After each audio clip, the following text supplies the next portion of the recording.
லாசருக்கிட்ட இருந்து ஒரு சொட்டு தண்ணி கேட்கறான். பரலோகத்தில் என்ன கேட்கறாங்க? ஊர்ல தண்ணி பஞ்சம் வந்தா எவ்வளவு பிரச்சனை ஆகும் யோசிச்சு பாருங்க. ஊர்ல தண்ணி பஞ்சம் வந்துச்சுன்னா என்ன ஆகும்?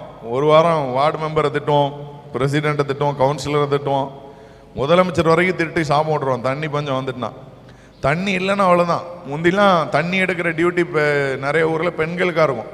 தண்ணி இல்லைன்னா வீட்டுக்காரர் வந்து திட்டுவார், ஏய் தண்ணி பிடிச்சி வைன்னு. இப்போ நிறைய ஊரில் ஆண்களுக்கு டியூட்டி மாறிடுச்சு. நிறைய இடத்துல ஆண்கள் தண்ணி எடுக்கிறாங்க. சரியா? அந்த அம்மா திட்டுது, தண்ணி இல்லையா? அவர் பாவம் பனியனை போட்டு பாம்போல என்ன செய்கிறார்? தண்ணி எடுக்க போகிறார். இல்லை வாட்டர் கேன் வாங்கினாலும் இதே பஞ்சாயத்து தான். நரகத்தில் ஒரு டிராப் தண்ணி கிடைக்காது, ஒரு டிராப் தண்ணி கிடைக்காது. அப்போ அந்த நரகம் நமக்கு தேவையா? யோசிச்சு பாருங்க. ஒரு சொட்டு தண்ணி கிடைக்காது. அப்போ பரலோகத்துக்கு போகிறதுக்கு எவ்வளோ முக்கியத்துவம் கொடுக்கணும். ஒரு நீட் எக்ஸாம் படிக்கிறாங்க, எவ்வளோ முக்கியத்துவம் கொடுக்குறாங்க. எத்தனையோ பேர் வந்து தற்கொலை பண்ணுறது